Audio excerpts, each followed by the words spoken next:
Hello friends, good morning. Welcome to smile talk paramedical channel. Friends, ಈಗಾಗಲೇ K E ವತಿಯಿಂದ BSc nursing ವಿದ್ಯಾರ್ಥಿಗಳಿಗೆ good ನ್ಯೂಸನ್ನು ಈವ್ನಿಂಗಲ್ಲಿ ಕೊಟ್ಟಿದ್ದಾರೆ. ಏನಪ್ಪ ಅಂದರೆ ಸೀಟ್ ಮ್ಯಾಟ್ರಿಕ್ಸ್ ಆಗಿರ್ಬೋದು ಮತ್ತು ಫೀ ಸ್ಟ್ರಕ್ಚರ್ಗಳನ್ನು ರಿಲೀಸ್ ಮಾಡಿರುವಂಥದ್ದು ಸಂತೋಷದ ವಿಷಯ. ಮತ್ತು ಅದು ಲಿಂಕ್ ಓಪನ್ ಆಗಿದ್ರೆ ಟ್ರೈ ಮಾಡಿ, ಇವತ್ತು ಕೂಡ ಟ್ರೈ ಮಾಡಿ. ಯಾಕಂದರೆ ಅದು ಓಪನ್ ಆಗಬೇಕಂತಂದರೆ ಸ್ವಲ್ಪ ಕಾಲಾವಕಾಶ ತೊಗೊಳುತ್ತೆ ಅಪ್ಡೇಟ್ ಆಗಲಿಕ್ಕೆ. ಲಿಂಕ್ ಇದಂದರೆ ಸೀಟ್ ಮ್ಯಾಟ್ರಿಕ್ಸ್ ಬಂದ ಮೇಲೆ ಕಾಲಾವಕಾಶ ತೊಗೊಳುತ್ತೆ. ಸೊ ಈ ಮಧ್ಯದಲ್ಲಿ ನಾನು ಏನಪ್ಪ ಅಂದರೆ ಸುಮಾರು ವಿಡಿಯೋಗಳನ್ನು ಕೂಡ ನೀನು ಮಾಡಿ ಹಾಕಿದ್ದೆ, ಜೊತೆಗೆ ಲೈವಲ್ಲಿ ಕೂಡ ಬಂದಿದ್ದೆ. ಆದರೂ ಕೂಡ ಸೊ ಏನಂತಂದರೆ ಇಲ್ಲಿ ನೀವು ಕೇಳ್ತಾ ಇರುವಂಥದ್ದು ಸುಮಾರು ಈ ಒಂದು ಇದಕ್ಕೆ ಸಂಬಂಧಿಸಿದಂಥ ಪ್ರಶ್ನೆಗಳನ್ನು ನಿಮ್ಮ ಕಾಮೆಂಟ್ಸ್ ಬಾಕ್ಸಲ್ಲಿ ಹಾಕಿದ್ದೀರಾ. ಅದನ್ನು ಓದ್ತೇನೆ. ಆಮೇಲೆ ಸಪ್ರೇಟ್ ಆದಂಥ ಏನಾದರೂ ನನಗೆ ವಿಡಿಯೋ ಮಾಡಬೇಕನ್ನಿಸಿದರೆ ಅದನ್ನು ಸಪ್ರೇಟ್ ಆದಂಥ ಡೀಟೇಲ್ಸಾಗಿ ವಿಡಿಯೋಗಳನ್ನು ಮಾಡಿ ಹಾಕ್ತೇನೆ. ಸೊ ಯಾರೆಲ್ಲ ಅಭ್ಯರ್ಥಿಗಳು ಚಾನಲ್ಗೆ ಹೊಸಬರಿದ್ದೀರಾ, ಚಾನಲ್ನ ಸಬ್ಸ್ಕ್ರೈಬ್ ಮಾಡಿಕೊಂಡು ಸಪೋರ್ಟ್ ಮಾಡೋದನ್ನು ಮರಿಬೇಡಿ. ನೋಡಿ, ಈಗಾಗಲೇ BSc ನರ್ಸಿಂಗ್ ವಿದ್ಯಾರ್ಥಿಗಳಿಗೆ ಇಲ್ಲಿ ನೋಡ್ತಾ ಇದ್ದೀರಿ ಸೀಟ್ ಮ್ಯಾಟ್ರಿಕ್ಸು ಮತ್ತು ಫೀಸ್ ಸ್ಟ್ರಕ್ಚರ್ ಕೊಟ್ಟಿದ್ದಾರೆ. ಸೊ ಈ ಸೀಟ್ ಮ್ಯಾಟ್ರಿಕ್ಸ್ ಅಂದರೆ ಏನು ಅನ್ನೋದ್ರ ಬಗ್ಗೆ ಕೂಡ ಸಪ್ರೇಟ್ ಆದಂಥ ಮತ್ತು ಮಾಹಿತಿಯನ್ನು ಕೂಡ ಕೊಟ್ಟಿದ್ದೇನೆ. ಹೋಗಿ ಒಂದು ಸಲ ನೋಡ್ಕೊಂಡು ಬನ್ನಿ. ಆಮೇಲೆ ಇನ್ನೂ ಕೂಡ ಏನಪ್ಪ ಅಂದರೆ ನಮ್ಮ ಯಾರಂತಂದರೆ ಬಿ ಫಾರ್ಮಾ ಮತ್ತು ಫಾರ್ಮಾ ಡಿ ವಿದ್ಯಾರ್ಥಿಗಳಿಗೆ ಸೀಟ್ ಮ್ಯಾಟ್ರಿಕ್ಸ್ ಬರೋದೊಂದು ಬಾಕಿ ಇದೆ. ನೋಡಿ, ಬಿ ಫಾರ್ಮಸಿ ಆಪ್ಷನ್ ಎಂಟ್ರಿ ಇನ್ನೂ ಸ್ಟಾರ್ಟ್ ಆಗೋದು, ಯಾಕಂದರೆ ಸೀಟ್ ಮೆಟ್ರಿಕ್ಸ್ ಬಂದ ಮೇಲೆ ಸ್ಟಾರ್ಟ್ ಆಗುತ್ತೆ. ಸೊ ಅಲ್ಲಿ ತನಕ ಕಾಯಿರಿ ನೀವು. ಟಾಪ್ ಪ್ರೈವೇಟ್ ಕಾಲೇಜ್ ಲಿಸ್ಟ್ ಮಾಡಿ. ನೋಡಿ, ನಾವು ಪ್ರೈವೇಟ್ ಕಾಲೇಜ್ ಲಿಸ್ಟ್ಗಳನ್ನು ಮಾಡೋಕ್ಕೆ ಮಾಡೋದಿಲ್ಲ. ಯಾಕಂತಂದರೆ ನನಗೆ ಯಾವುದು ಟಾಪ್ ಕಾಲೇಜ್ ಅನ್ನೋದು ಇನ್ನೂವರೆಗೆ ಗೊತ್ತಾಗಿಲ್ಲ. ನಾನು ಕಣ್ಣಾರೆ ನೋಡಿಲ್ಲ, ಯಾರು ಕರೆದು ನನಗೆ ತೋರಿಸಿಲ್ಲ. ಹೀಗಾಗಿ ನಾನು ಟಾಪ್ ಕಾಲೇಜ್ಗಳನ್ನು ನಾನು ಲಿಸ್ಟನ್ನು ಮಾಡೋದಿಲ್ಲ. ನಿಮಗೆ ಬೇಕಾದರೆ ನೀವು ವಿಸಿಟ್ ಮಾಡಿ ನೋಡ್ಕೊಂಬನ್ನಿ. ರೂರಲ್ ಮತ್ತು ಕನ್ನಡ ಮೀಡಿಯಮ್ ಇದ್ದವರಿಗೆ ಜನರಲ್ ಸೀಟ್ ಸಿಗೋದಿಲ್ವಾ? ಸೀಟ್ ಯಾಕೆ ಅಂದರೆ ನಾನು ಕ್ಯಾಟಗರಿ 3 ಅದರಲ್ಲಿ ಜನರಲ್ ಸೀಟ್ಗಳೇ ಜಾಸ್ತಿ ಇರೋದು, R ಆ್ಯಂಡ್ K ಕಮ್ಮಿ. ಸೊ ನೋಡಿ, ನಿಮಗೆ ಏನಾದರೂ Kannada medium rural seat a lot ಇಲ್ಲ ಅಂತಂದರೆ ನಿಮ್ಗೆ ಏನು ಮಾಡ್ತಾರಪ್ಪ ಅಂತಂದರೆ ಫಸ್ಟಿಗೆ ಪ್ರಯಾರಿಟಿ ಕೊಡ್ತಾರೆ GM ಒಳಗಡೆ. ಓಕೆ, GM ಅಲ್ಲಿ ಇರಲಿಲ್ಲ ಅಂತಂದರೆ ಸೊ ನಿಮ್ಗೆ ಏನು ಮಾಡ್ತಾರಪ್ಪ ಅಂದ್ರೆ 3AGದಲ್ಲಿ ನೋಡ್ತಾರೆ. 3AGದಲ್ಲಿ ಇಲ್ಲ ಅಂದರೆ 3A ಕನ್ನಡ ಮೀಡಿಯಮ್ದಲ್ಲಿ ನೋಡ್ತಾರೆ, 3A ರೂರಲ್ದಲ್ಲಿ ನೋಡ್ತಾರೆ. ಈ ರೀತಿ ನಿಮಗೆ ಸೀಟ್ ಹಂಚಿಕೆಗಳನ್ನು ಮಾಡ್ತಾರೆ.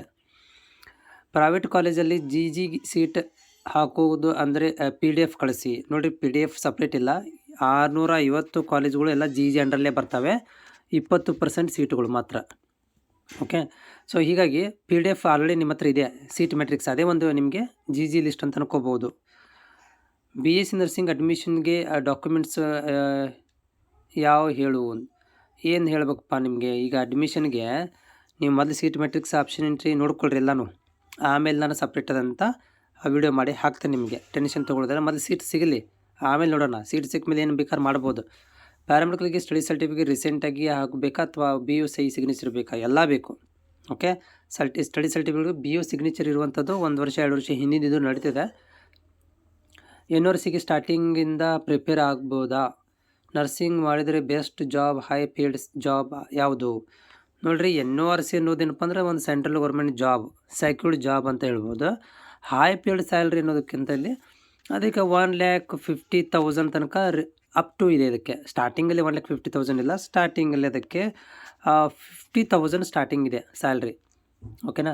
ಸೊ ಅರೌಂಡ್ ನಾನು ಹೇಳ್ತಾ ಇರೋದು ಒಂದು 48,000 49,000 ಇಷ್ಟಿದೆ ಸ್ಟಾರ್ಟಿಂಗ್ ಸ್ಯಾಲ್ರಿ ಈಗಿನ ಪ್ರೆಸೆಂಟ್ 7 ಪೇ ಸ್ಕೇಲ್ ಪ್ರಕಾರ.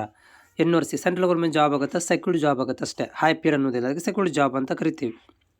ಆಮೇಲೆ ನಿಮ್ಗೆ ಹೈ ಪೇಡೇ ಬೇಕಪ್ಪ ಅಂತಂದರೆ ಸೊ ಜರ್ಮನಿ ಹೋಗಿ, ಜರ್ಮನ್ನು, ಆಮೇಲೆ ಯುರೋಪ್ಸ್, ಓಕೆ, ಅಬ್ರಾಡ್ಸಿಗೆ ಹೋದರೆ ಅಲ್ಲಿ ನಿಮಗೆ ಸ್ಟಾರ್ಟಿಂಗಲ್ಲೇ ಏನಾಗುತ್ತೆ ಅಂತಂದರೆ ಅಲ್ಲಿ ಒಂದು 1.2 1.3 ಲ್ಯಾಕ್ ತನಕ ಸ್ಯಾಲ್ರಿ ಕೊಡ್ತಾರೆ. ಅದು ಹೈ ಪೇಡ್ ಅಂತ ಅನ್ಕೊತೀವಿ.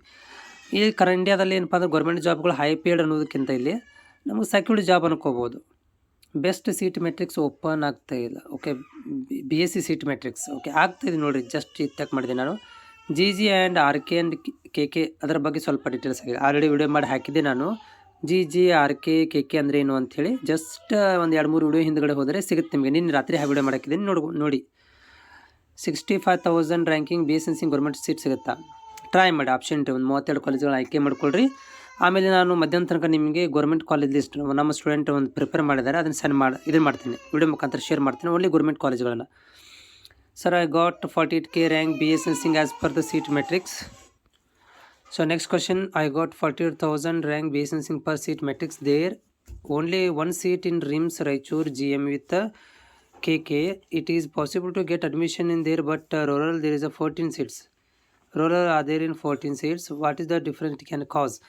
See, if you are searching only one college, it is very hard to get because of it is a competition nowadays. So you can choose a multiple courses. So if you are better to multiple college, you add a multiple colleges, you get a seat. Otherwise very hard to get only RIMS college because of you don't have a seats in your much seats in your category. Then you choose a multiple colleges better to you. BPT college fees structure ವೆಬ್ಸೈಟಲ್ಲಿ ಸಿಗ್ತಾ ಇಲ್ಲ. Already ನಾನು video ಮಾಡಿ ಹಾಕಿದ್ದೀನಿ ಮಾನರೆ. Okay, so ನೋಡ್ಕೊಂಬನ್ನಿ, ಯಾಕಂದರೆ video ಮಾಡಿ ಹಾಕಿದ್ದೀನಿ BPT fees structure ಅಂತೇಳಿ. ಒಂದು ಸಲ ವಿಡಿಯೋ ನೋಡಿ. ಒಂದು 2-3 ದಿವಸ ಹಿಂದ್ಗಡೆದು ವಿಡಿಯೋ ಮಾಡಿ ಹಾಕಿದ್ದೀನಿ ನಾನು. ಜಸ್ಟ್ 2-3 ದಿವಸನೂ ಅಲ್ಲ, ನೀನು ವಿಡಿಯೋ ಮಾಡಿ ಹಾಕಿದ್ದೀನಿ BPT ಫೀಸ್ ಸ್ಟ್ರಕ್ಚರ್ ಅಂತೇಳಿ ತೋರಿಸಿದ್ದೀನಿ. ಅದರಲ್ಲಿ BMLT ಕಂಪ್ಲೀಟ್ ಆದಮೇಲೆ GNA ಮಾಡ್ಬೋದಾ? ಇಲ್ಲ, ಅದಕ್ಕೆ ಸಂಬಂಧ ಇಲ್ಲ, ಬರೋದಿಲ್ಲ. ಆಪ್ಷನ್ ಎಂಟ್ರಿ ಯಾವಾಗ? ಓಕೆ, ಇವಾಗ ಆಪ್ಷನ್ ಎಂಟ್ರಿ ಮಾಡ್ಬೋದಾ? BS nursing option entry open ಆದರೆ ನನಗೂ ಕೂಡ ನೀವು ಕಾಮೆಂಟ್ ಹಾಕಿ. ಓಪನ್ ಆದರೆ ನಾನು ಬೇರೆ ವಿದ್ಯಾರ್ಥಿಗಳು ಕೂಡ ಮಾಹಿತಿಯನ್ನು ತಲುಪಿಸ್ತೇನೆ.